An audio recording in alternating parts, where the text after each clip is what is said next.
بسم اللہ الرحمن الرحیم بسم الله الرحمن الرحيم فلولا كانت قرية آمنت فنفعها إيمانها إلا قوم يونس لما آمنوا كشفنا عنهم عذاب الخزي في الحياة الدنيا ومتعناهم إلى حين صدق الله مولانا العظيم. سورہ یونس کی یہ آیت. یونس علیہ السلام ایک اولو العزم پیغمبر گزرے ہیں. عراق کا ایک شہر ہے نینیوا، وہاں کے یہ مبعوث اس طرف مبعوث کیے گئے بنی اسرائیل میں سے تھے یونس علیہ السلام، لیکن ان کو بھیجا گیا تھا نینیوا کی طرف.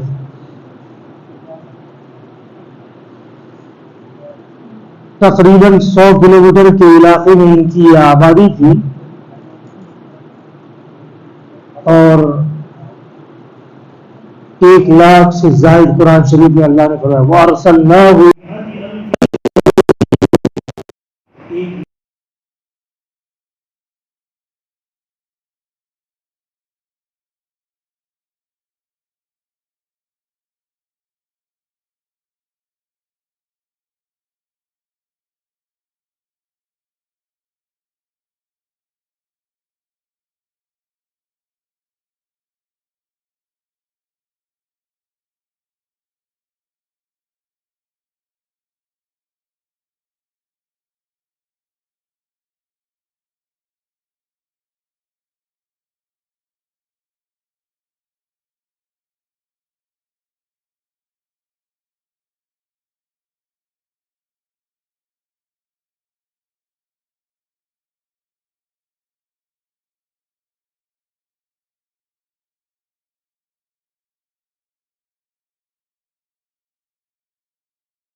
سرکشی کا راستہ، نافرمانی کا راستہ اگر دیکھتے ہیں پھٹ سے چل دیتے. یہ اللہ تعالیٰ کے انسانوں کا مزاج بتا رہا ہے. لوگوں کا یہ مزاج نشانی آتی ہے، کوئی اللہ کی آیت، اللہ کا حکم بتلایا جاتا ہے، آدمی سرسری ہے. ہدایت کا راستہ تو بھی سرسری، لیکن اگر کوئی گمراہی کا راستہ دکھائے تو وہ کھٹ سے اس کی طرف چل دیتا ہے. دنیا میں بھی ایسا ہی ہوتا ہے. آج کل اپنا پیسہ اچھی جگہ لگانے کا کہا جاتا ہے تو آدمی، لیکن جہاں ڈوبنے والا ہوتا ہے نا وہاں لگانے کے لیے آدمی وہ ایسی تعریف کرتا ہے، اپنی زبان کو اتنی تیز چلاتا ہے کہ جو باپ اپنے بیٹے کو پیسہ نہیں دیتا ہے وہ اس کمپنی کو جا کے دے دیتا ہے، چند دنوں کے بعد کھانا۔ یہ ہمارا دنیا کا بھی حال ہے اور آخرت میں بھی ہے۔ یہ اللہ تعالیٰ کہہ رہے ہیں ایک مزاج ایسا کیوں نہیں کیا دوسری جماعتوں نے بھی؟ ہم نے ہر ایک کو نشانی بتائی۔ کفار مکہ کے بارے میں بھی اللہ تعالیٰ فرماتے ہیں وَلَوْ جَاءَتْهُمْ كُلُّ آيَةٍ حَتَّى يَرَوْا الْعَذَابَ الْأَلِيمَ، کہ کوئی بھی نشانی ان کے پاس آ جائے گی یہ حق تسلیم کرنے والے نہیں ہیں، یہاں تک کہ وہ عذاب کو دیکھیں۔ جب چاند اللہ تعالیٰ نے آپ صلی اللہ علیہ وسلم نے اللہ کے حکم سے دو ٹکڑے کیے تھے، دو الگ الگ سمت کی طرف گئے تھے، ایک پہاڑ کے اس طرف اور ایک پہاڑ کے اس طرف، دونوں اور انہوں نے کیا کیا؟ اقتربت الساعة وانشق القمر، قیامت قریب ہو گئی، سورج یہ چاند کے دو ٹکڑے ہو گئے، لیکن جب انہوں نے کفار مکہ نے اس کو دیکھا تو کیا کہا؟ وَإِن يَرَوْا آيَةً يُعْرِضُوا وَيَقُولُوا سِحْرٌ مُسْتَمِرٌ، تیز چلنے والا، مسلسل چلنے والا، یہ جادو نشانی کو، یہ مزاج اللہ تعالیٰ بتا دی، انسانوں کا مزاج۔ کتنا ہی ان کو ہدایت کی طرف بلانے کے لیے کوششیں کی جائے اور وہ گردانی کرتے ہوئے چل رہے ہیں، لیکن اسی آدمی کو اگر برائی کی طرف کوئی بلائے گا تو وہ ضرور جائے گا۔ یہ مزاج، ہم سب انسان ہیں، ہم سب کا مزاج یہی ہے، دوسروں کو کہنے کی ضرورت ہے یا اپنے اوپر کرے آگے۔ لیکن اللہ تعالیٰ کہہ رہے ہیں یونس علیہ السلام پر، یونس علیہ السلام کو میں نے بتایا کہ نینیوا میں اللہ نے ان کو بھیجا تھا، 70 سال تک انہوں نے اللہ کی طرف لوگوں کو بلایا، 70 سال، لیکن کوئی مانا نہیں۔ یونس علیہ السلام کو بڑا غصہ، سے سمجھا اللہ تعالیٰ کے عذاب سے، 3 دن میں تمہارے پاس اللہ کا عذاب آئے، اور ایسا کہہ کے غصے ہو کر چل گئے، اپنی قوم سے غصے ہو کر۔ قرآن میں اللہ نے اس کو بیان کیا ہے وَظَنُّونِ إِذْ ذَهَبَ مُغَاضِبًا، مغاضباً میں نے غصے میں، اپنی قوم سے، کسی بھی علاقے سے نبی کی، دیکھیے نبی اللہ کا مقرر کرتا ہے، ایک چھوٹی سی چوک کرتا ہے تو بھی اللہ تعالیٰ اس کو برداشت نہیں کرتا۔ تمہارے کو تو وہی آتی ہے بھائی، تمہارے اوپر وہی آتی ہے، وہی کا انتظار تم نے کیوں نہیں کیا؟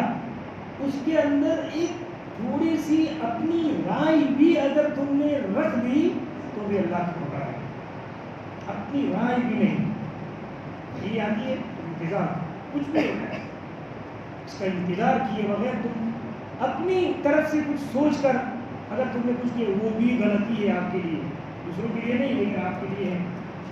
تو یونس علیہ السلام نے اپنے قوم سے غصے ہو کر کہا کہ 3 دن میں تمہارے پر عذاب ہے، 3 دن میں۔ اب یونس علیہ السلام اپنے شہر سے نکل گئے اور دور کہیں انتظار کر رہے ہیں کہ اللہ کا عذاب آتا ہے اور دیکھیں گے، پھر اللہ جو کہے گا باتیں کریں گے، لیکن اپنے شہر کو چھوڑنے کی اجازت اللہ نے نہیں دی تھی ان کو، تو کیوں ہمارے پوچھے بغیر تم اس شہر سے نکل گئے؟ اچھا وہ نکلے بھی کیوں گئے؟ بہت مرتبہ انسان جہاں ہوتا ہے نا وہاں کی جو پوزیشن ہوتی ہے وہی جانتا ہے، اس لیے ہم ان کو غلطی نہ کہیں، وہ اللہ کے یہاں غلطی، ہمارے حساب سے شاید وہ غلطی نہ ہو۔ میں آپ کو بتلاؤں یونس علیہ السلام کے قوم کیسے بچی، کیوں بچی، اس کی وجہ یونس علیہ السلام چلے بھی کیوں گئے؟ وہ اس لیے کہ اس قوم میں جھوٹ بولنا بہت بڑا جرم تھا، جھوٹ بولنا، کوئی آدمی جھوٹا بولے کہے کہ فلاں جگہ ایسا ہوا ہے اور نہیں ہوا ہے تو اس کی سزا کیا کہ قتل کر دیجیے، کیوں جھوٹ بولا؟ تو یونس علیہ السلام کو بھی ایسا ہوا کہ اگر میں اللہ کا عذاب اللہ کی مرضی سے آئے گا، میری مرضی سے تھوڑی آئے گا، نبی کی مرضی سے نہیں آتا ہے۔ اگر 3 دن ہو گئے نہیں آیا تو اسے پکڑ کے میرے کو قتل کر دیا، اس لیے میں تھوڑا سا دور اس شہر سے چلا جاؤں، وہاں جا کر دیکھوں گا اور اللہ کا اس حکم کا انتظار۔ تو یہ یونس علیہ السلام سے غلطی ہوئی کہ تم کیوں گئے، اور اب یہ 3 دن کے بعد عذاب آیا، آسمان پر گھروں کی چھتوں تک ایسے کالے جیسے بادل ہوتے ہیں، بارش کے بہت ڈراؤنے بادل، بالکل کالے کالے، تو ایسے کالے بادل ان کے گھروں کے اوپر چھا گئے۔ یونس علیہ السلام کہہ کے تو گئے تھے کہ 3 دن کے بعد عذاب آئے گا، جب دیکھا بادلوں کو تو گھبرا گئے سب کے سب، وہ سب کے سب پورے مرد عورتیں بچے یہاں تک کہ اپنے جانوروں کو بھی ایک کھلے میدان میں لے گئے۔ اس طرح عید کی نماز پڑھنے کھلے میدان میں جاتے ہیں یا استسقاء کی نماز پڑھنے کے لیے، ایسے سب بہت روئے اللہ کے سامنے۔ پہلے تو یونس علیہ السلام کو تلاش کیا، ملے ہی نہیں کوئی، اور تھے تو ملتے یہی نہیں۔ اب انہوں نے اللہ کے سامنے اللہ کو ڈائریکٹ کہا، پہلے تو نبی ان کی تلاش کی، نہیں ملا تو اللہ، یا اللہ ہمارا نبی بھی نہیں ہے جو ہم کو ڈراتا تھا، اب ہم کس کو کہیں، اب ہماری فریاد تیرے سے ہی کرتے، یہ عذاب ہٹا دے، ہم مانیں گے جو نبی کہے گا ہوں۔ ایسا نبی تو تھے نہیں، اب جو ان کو سمجھ میں آیا بہت روئے، ایسا روئے۔ یونس علیہ السلام تو دیکھ رہے تھے کہ عذاب آیا ہے، لیکن یہ بھی دیکھ رہے تھے کہ اب ان کا رونا تو پتہ نہیں تھا ان کو کہ یہ رو رہے ہیں، یہ معافی مانگ رہے ہیں، وہ تو انہوں نے دیکھا نہیں، موبائل تو تھا نہیں کہ پتہ چلے۔ اب وہ اللہ کا عذاب ہٹ گیا، وہ جو کالے کالے جو بادل ان کے گھروں پر سایہ کیے ہوئے تھے، ایک تو آسمان پر ہوتے تو گھروں کے اوپر آ گئے، معلوم ہوتا ہے کہ فوراً عذاب آیا، سب ہٹ گئے، ٹھنڈا سانس لیا، اللہ کا عذاب چلا گیا۔ یونس علیہ السلام اب یہ یہاں آئے تو بھی کیسے آئے، وہی بند ہے اور وہ چلے گئے ہیں یہاں سے، اب اس شہر میں دوبارہ واپس اگر آیا، وہ سمجھتے تھے اور اللہ کا عذاب نہیں آیا تو یہ مجھے قتل کر دے، کیونکہ ایسا سمجھتے تھے کہ جھوٹ کی سزا قتل ہے، اس کو جینے کا حق نہیں، جھوٹ بولنے والے۔ لہذا یونس علیہ السلام کے ساتھ ان کے بچے بھی تھے، 2 بیٹے بھی تھے، ان کی بیوی تھی اور 2 بچے تھے، ان کو لے کر چلے، اللہ سے روٹ کر آگے جائے گا کہاں، اور وہ نبی تھے لیکن چلے کہیں تو جا کے چند کلومیٹر پر وہاں سے دریا روم، وہاں پہنچے دریا کے کنارے، بیچ میں مصیبت ہے، نہر کے بیچ میں، بحیرہ روم پر جانے سے پہلے درمیان میں ایک نہر آئی، اس نہر کے اندر ان کے 2 بچوں میں سے ایک بچہ پانی کی رو میں بہہ گیا۔ اب وہ موسیٰ علیہ السلام اس کی پکڑنے کو اور اس کو بچانے کے چکر میں اس کے پیچھے پیچھے بھاگ گئے، اور یہاں ہی ہوا کہ ایک شیر ان کے دوسرے بچے کو اٹھا کے لے گئے، جو پورا خاندان کی طرف بیوی تھی، ایک شہزادہ وہاں سے گزر رہا، اس نے دیکھا بڑی خوبصورت عورت ہے، اکیلی ہے، تو اٹھا کے لے گئے۔ وہ بچہ بھی جو نہر کی طرف جا رہا تھا، بہ رہا تھا، وہ بھی ہاتھ میں نہیں آیا، وہ نہر کے ساتھ چل گئے۔ یونس علیہ السلام دوبارہ وہاں آئے، پورا خاندان سب بھی اکیلے کھڑے۔ اللہ کی جب آزمائش ہوتی ہے نا تو ایسی ہوتی پوری طرح ہوتی ہے، اللہ ہماری عبادت فرمائے، لیکن نبی کے ساتھ تو بے پناہ ہوتی ہے، نبی کے ساتھ آزمائش بے پناہ۔ زکریا علیہ السلام اپنی قوم سے ان کو قتل کرنے کے لیے ان کے پیچھے آئی تھی، تو شیطان ان کے پیچھے پیچھے کہاں جاتے ہیں، اور جائے گا سمندر میں، کیا کہتے ہیں، جنگل میں بھاگ گئے، بہت بڑا درخت تھا، اس کا تنا بہت بڑا تھا، تو اس درخت کو کہا کہ میں ایک اللہ کا نبی ہوں، میری قوم مجھے قتل کرنا چاہتی ہے، مجھے چھپا دے، درخت کو پھٹا اندر چلے، درخت بند ہو گیا، چھپ گئے۔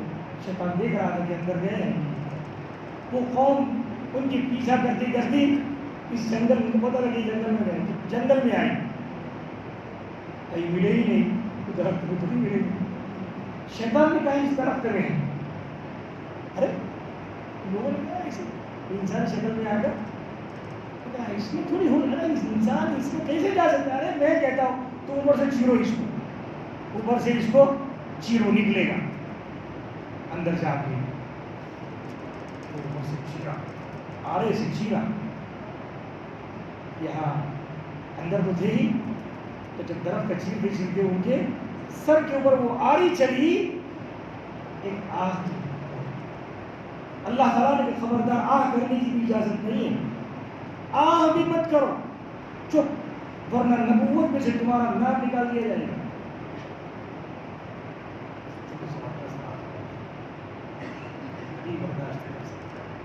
اللہ تعالیٰ کی آزمائش معمولی نہیں ہوتی. عزم پیغمبر جو ہوتا ہے، ہر نبی کے ساتھ اللہ نے یہ کیا کچھ نہ کچھ تکلیف، تو کچھ نہ کچھ سب کو راحت ملے. آپ صلی اللہ علیہ وسلم کے ساتھ بھی اس لیے کہ حالات میں آدمی جو بنتا ہے وہ بغیر حالات کے نہیں بنتا ہے. قدرتی چیز ہے. جو حالات میں پیسا ہوا آدمی ہوگا بڑا ہوشیار ہوگا، اور جو حالات میں پیسا ہوا نہیں ہوگا وہ بیچارہ نرم ہوگا، وہ کسی نہ کسی کے بہکاوے میں آ جائے گا. تو میں یہ کہہ رہا ہوں، یونس علیہ السلام تنہا ہے، سب بچے، ایک بچہ چلا گیا سمندر میں، ایک کو شیر لے گیا اور بیوی کو شہزادہ لے گیا. یونس علیہ السلام پھر بھی آگے سے ٹہلتے لائے گا جہاں رخ انسان کا وہی چلتا ہے، کوئی ٹھکانا نہیں. چلے بحر روم میں پہنچے، وہاں ایک کشتی تھی، کشتی میں بیٹھے. انہی جہاں یہ نینیوا میں تھی، انہی کے قوم کی ایک دوسری بستی اس بحیرہ روم کے اس طرف بھی تھی. اس طرف جانا چاہتے تھے یونس علیہ السلام کہ وہاں جائیں گے، ان لوگوں کو سمجھائیں گے. لیکن اللہ کے حکم کے بغیر، اللہ کے حکم کے بغیر، اللہ کا حکم یہاں بھی تھا ان کا ایسا. اور وہ سمندر میں کشتی میں بیٹھے ہیں اور کشتی بور میں پھنس گئی، مصیبت میں، اور ہچکولے لے رہی ہے، ڈوبنے کی تلاش میں. اس ملاح نے کہا ہمارے اس کشتی کے اندر کوئی غلام یا تو بھاگ کے آیا ہے اپنے آقا سے اور گناہ کر کے آیا، وہ اس کشتی سے نکل جائے تو ہماری کشتی بچ سکتی ہے، ورنہ یہ ڈوب جائے. سب لوگوں نے پوچھا کون ہے جو اپنے آقا سے بھاگ کے آیا ہے؟ کوئی بھی نہیں تھا. یونس علیہ السلام نے کہا میں ہوں بھائی جو میرے آقا اور میرے رب سے بھاگ کر آیا. ان لوگوں نے کہا آپ کی اتنے اچھے خاصے نیک آدمی، چہرے سے دکھتے نور، نبی کا نور اس کے چہرے سے نظر آتا ہے، تو آپ نہیں ہو سکتے. تو لوگوں نے کہا اچھا چلو، ان کو تو یہ چہرے سے اچھے آدمی، بھلے آدمی، ان کو تو نہیں ڈالنا ہے، ان کو تو اپنے ساتھ رکھیں گے. اچھا بھلا آدمی، بھلے آدمی کو ساتھ کون نہیں رہتا ہے، سب رہتے ہیں. لہذا پورا انداز سکھاؤ. فصاحم، اللہ نے کہا ہے سورہ صافات میں، فصاحم فکان من المدحضین. انہوں نے قرآن اندازی کی، پورے میں 3 مرتبہ قرآن اندازی کی. تینوں مرتبہ یونس علیہ السلام کا نام آیا کہ یہ اپنے آپ ان کو اس کشتی سے نکالو تو جا کر تمہاری کشتی آباد رہے گی، ورنہ. یونس علیہ السلام کھڑے ہو کہ میں جا. اب وہ بھی مجبور تھے، کیا کرے، ان کی بھی جان پر جب لانے پڑتے تو کسی نہ کسی کو تو قربانی دینی ہے. تو یونس علیہ السلام جب کھڑے ہوئے ہیں سمندر میں، ایک مچھلی تیار تھی. جیسے یونس علیہ السلام پیر سمندر میں رکھا تو مچھلی کے منہ میں سیدھے اندر، سیدھے مچھلی، اس مچھلی کو پھر دوسری مچھلی نے نکل دی، اندھیرے پر اندھیرا. مچھلی اللہ تعالیٰ نے قرآن میں کہا ہے کہ اذ ذهب مغاضبا فظن ان لن نقدر عليه، اپنے قوم سے غصے ہو کر چل دیے یونس علیہ السلام، اور وہ یہ سمجھتے تھے کہ ہم ان پر قادر نہیں ہیں. ایسا سب لیکن انسان یہ ہوتا ہے، اللہ تعالیٰ جب کسی سے ناراض ہوتے ہیں، جب ناراض ہو وہ چھوٹی سی بات کو بھی بڑی بنا کر اس کو اللہ تعالیٰ پکڑ کر لے. نبی کی تو اللہ اسی کو کہتے ہیں فظن ان لن نقدر علیہ فنادى في الظلمات. وہ سمندر میں مچھلی کے اندر تھے. اب ان کے پاس اتنا وقت تو تھا نہیں کہ وہ اللہ کی طرف 2 رکعت نماز پڑھ کے، وہ جلدی سے سب کشتی بھور میں پھنس رہی تھی، اب جلدی سے نکلنا تھا، اب سمندر میں کودنا بھی تھا، تو جلدی سے کود گئے، مچھلی کے پیٹ میں گئے. جانے کے ساتھ پہلا کام فنادى في الظلمات، اللہ کہہ رہے ہیں اندھیرے میں. مچھلی کے پیٹ میں کیا حالت ہوگی، کیسی قسم کرسی میں آدمی ہوگا. اس وقت اللہ کا یاد آنا یہ پیغمبرانہ صفات ہے. مصیبت میں اللہ یاد آئے، مصیبت میں. خوشی میں تو الحمدللہ ساری دنیا کے لیے، خوشی میں الحمدللہ ساری دنیا کے لیے، لیکن جب مصیبت آئے اس وقت آدمی اپنے رب کو نہ بھولے، اسی ہی کو پکارے. اس کا نام ہے لا الہ الا اللہ. تیرے ہی کو ہم معبود سمجھتے ہیں، تیرے ہی سے مدد مانگیں گے مصیبت میں. ورنہ بڑے افسوس کے ساتھ مصیبت کفار قریش کے بارے میں اللہ تعالیٰ نے کہا کہ جب ان کی کشتی بحر میں پھنستی تھی تو وہ اللہ سے دعا کرتے تھے لئن انجیتنا من هذه لنکونن من الشاکرین. یا اللہ اس مصیبت سے اگر نکال دیا، یقیناً ہم تیری عبادت کر کے اور تجھ کو معبود سمجھ کر تیری پوجا کریں گے، ان مورتیوں کو چھوڑ دیں گے. کفار مکہ مورتی لے کے جاتے تھے ساتھ میں، جب جاتے تھے اس کو رکھتے تھے سامنے پھر عبادت کرتے تھے. لیکن جب اللہ نے اس کو بیان کیا ہے، جب وہ مصیبت میں پھنستے تھے تو ساری مورتیاں سب سائڈ میں ہو جاتی تھیں اللہ سے. اللہ کے فلما انجاہم، لیکن جب مصیبت سے اتر کر، کشتی سے اتر کر سمندر کے کنارے پہنچتے تھے، اسی مورتی کو نکالتے تھے کہ تیری وجہ سے ہم بچے. یہ اللہ تعالیٰ کفار قریش کے بارے میں ہم اپنے مسلمان بھائیوں کی حالت دیکھتے ہیں کیا؟ جب مصیبت آتی ہے نا، درگاہ کا رخ کرتے ہیں، باپوؤں کا رخ کرتے ہیں اور جوگیوں کا رخ کرتے ہیں. ان کو مسجد نہیں سوچتی ہے. کفار مکہ کے بارے میں تو اللہ نے کہا کہ ان کو مصیبت آتی ہے تو وہ اللہ کو پکارتے ہیں، مورتیوں کو چھوڑ دیتے. ہمارا حال یہ ہے، ہم اللہ کو ماننے کے باوجود غیر اللہ کی طرف جاتے ہیں. یہ مسلمان سے شکایت، ہر مصیبت میں بھی اللہ کو پکار، کچھ نہیں ہوگا، میرے رب جو چاہے گا وہی. یہ یقین اور یہ ایمان چاہا جاتا ہے، اس کے بغیر اولین نجات نہیں ہوگی. پہلی نجات جو سیدھا جنت میں آدمی جائے بغیر حساب و کتاب اور بغیر جہنم دیکھے، وہ اولین نجات بولتے ہیں اس کو. اور ایک مرتبہ جہنم میں گناہ اور یہ سارے انسان کی جو غلط سوچ ہے اس کو صاف کرنے کے لیے جہنم میں جانا پڑے اور پھر جنت میں جائے، وہ تو بات کی بات. وہ پہلی مرتبہ آتی، پہلی انٹری تمہاری جنت کی نہیں ہے، وہ وایا جہنم ہو کر ہے. تو پہلی انٹری کے لیے ایسا یقین چاہیے. تو یونس علیہ السلام نے دیکھیے مچھلی کے پیٹ میں ہے، سب کچھ ہے، لیکن اللہ کے فنادى في الظلمات. اور ایسا جملہ انہوں نے کہا، اللہ نے کہا ہے کہ وہ مجھے اتنا پسند ہے، آئندہ قیامت تک جو آدمی اس کلمے کے ذریعے سے مجھے پکارے گا میں اس کی ضرور پکار کو سنوں گا. ایسا لا الہ الا انت سبحانک انی کنت من الظالمین. یا اللہ آپ کے سوا کوئی معبود نہیں، آپ ہر عیب سے پاک ہے، گنہگار تو میں ہوں. تو قرآن میں فاستجبنا له ونجیناه من الغم وكذلك ننجی المؤمنین. ہم نے ان کی بات کو سنا اور ان کو غم سے نکالا اور قیامت تک وَكَذَلِكَ اسی طریقے سے مومنین کو ہم نجات دیتے رہیں گے. یعنی جو بھی اس آیت کو پڑھے گا پریشانی اس آیت کو اللہ تعالیٰ نجات دے گا. کیوں؟ لیکن پڑھنے کا طریقہ بھی ہونا چاہیے. پڑھنے کا بہت سے لوگ کیا کرتے ہیں, اچھا وظیفہ پڑھو, اچھا مصیبت تیرے ہے اور کون سا وظیفہ پڑھے. مصیبت تیرے ہے اور تو اپنی مصیبت کون صاحب کے سر ٹھکتا ہے. اس سے کوئی فائدہ نہیں. تو خود پڑھ, خود پڑھ.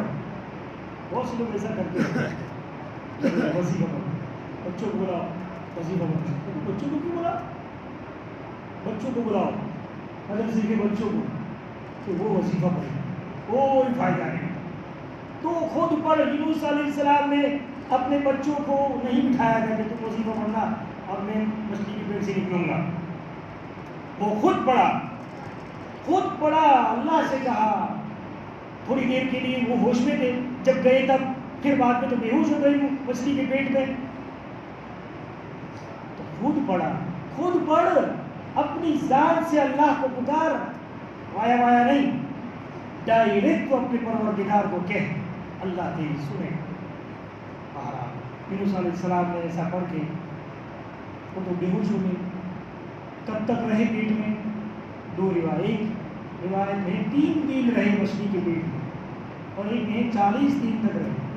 لیکن یونس علیہ مچھلی کی جو گرمی تھی, مچھلی بہت گرم ہوتی ہے ویسے بھی کھانے میں, لیکن اور اس کا پیٹ تو اور گرم ہوتا ہے. وہ تو کاٹ دیا جاتا ہے توڑ کے, ورنہ انسان کا پیٹ بھی بہت پتھر کو بھی پگھلا دیتا ہے. پیٹ بھی بہت اندر سخت ہوتا ہے. کیسی چیز ہوتی ہے اس کو ہضم کر دیتا ہے, پیٹ اس کو مسل دیتا ہے. گولی کیسی سخت ہو, لیکن پیٹ میں جا کر وہ ہمارے وہ پلاسٹک کی بھی گولی کھاتے ہیں, پلاسٹک کی کیپسول, وہ پلاسٹک کا ہوتا ہے لیکن پھر بھی ارے تو کیپسول کا, ارے کیپسول پیٹ میں جا کر پھٹے گا. وہ پھٹ کر اس کے اندر سے جو مادہ ہے وہ اتنا کڑوا ہے کہ تو منہ میں نہیں ڈال سکتا تھا, اس لیے کیپسول میں بھر کے تجھ کو دیا ہے. پیٹ میں جاتا ہے اندر, اس کو بھی پگھلا دیتا ہے, اس کو پھاڑ دیتا ہے, پھر اندر سے دوا نکلتی ہے, وہ اثر کرتا ہے. تو یونس علیہ السلام کی مچھلی کے پیٹ میں تھے, لکھا ہے ان کے سر کے سب بال, پورے بدن کے بال نکل گئے, ہتھیلی کی طرح ہو گئے. بالکل جیسے وہ ٹماٹر کیسا ہوتا ہے, بالکل پک جاتا ہے, ایسے ہو گئے تھے یونس علیہ السلام کہ اگر کوئی انگلی بھی اندر یوں کرے تو سیدھی گھس جائے. اتنے نرم ہو گئے تھے یونس علیہ السلام. 3 دن کے بعد مچھلی نے ان کو سمندر کے کنارے میدان میں ڈال دی, چٹیل میدان میں. اور چٹیل میدان میں تو آدمی رات کے اتنا نرم ہو تو دن میں تھوڑی دیر ہوتا ہے, اور رات کو سخت ٹھنڈی لگے گی اس کو. لہٰذا اللہ تعالیٰ نے کہا وَأَنبَتْنَا عَلَيْهِ شَجَرَةً مِّن يَقْطِينٍ. کدو کی یہ سبزی جو ہوتی ہے ہماری دودھی, تو اس کی بیل کو اللہ نے ان کے اوپر اگا دیا. کدو کی بیل آپ دھیان سے دیکھیں, وہ نرم ہوتی ہے. دوسروں کے پتے, اس کے پتے بڑے بھی ہوتے ہیں, نرم بھی ہوتے ہیں, اور عام طور پر جیو جنتو اس کے یہاں کم ہوتا ہے. کدو کی بیل کے اوپر مکھیاں وغیرہ نہیں بیٹھتی, نرم ہوتا ہے. اللہ نے اس کے بڑا کمال رکھا ہے. کدو آپ صلی اللہ علیہ وسلم کو بڑا پسند ہے. کدو مجھے پسند نہیں تھا جب میں چھوٹا تھا, کدو مجھے پسند نہیں. میرے والد صاحب مجھے بہت کھلایا, یہی دن آپ صلی اللہ علیہ وسلم کو پسند ہے. بہرحال بعد میں کھانا ہو گیا, لیکن آپ صلی اللہ علیہ وسلم کی وجہ سے کھانا آپ کو پسند ہے. بہت بڑی زود ہضم, سب سے زیادہ جلدی ہضم ہو جانے والی جو اگر کوئی ہے چیز وہ کدو ہے. تو اس کے بیل کو یونس علیہ السلام کے اوپر اللہ تعالیٰ نے پھیلا دیا. اب وہ رات کو پورا اس کو طرف ہے, تو وہ چند دنوں تک ان کی جو سورج کی جو دھوپ ہوتی تھی وہ کدو کی درختوں کی پتوں کے واسطے سے اس کے اوپر پڑتی تھی. تو نہ بہت تیز, اللہ تعالیٰ کا نظارہ کیوں ایک ڈائریکٹ گرمی پڑے تو آدمی کا بدن, اور ایک کپڑے کے اوپر سے یا کسی چیز کے اوپر سے اس کو سیکا جائے تو تھوڑا سا اس کو راحت رہتی ہے. یونس علیہ السلام کو اللہ تعالیٰ نے اس راحت کے ساتھ ان کو ابھارا اور ان کی پریشانی سے ان کو نکال دیا. آگے انشاءاللہ ہماری مسلمانوں کو اللہ تعالیٰ نے اس قرآن میں بہت ساری نصیحتیں بھی آگے کی ہیں، 2-3-4 آیتیں وہ ہمارے لیے ہیں. یہ تو قصہ ہے، قصہ سے عبرت آگے کیا ہے تو انشاءاللہ آئندہ.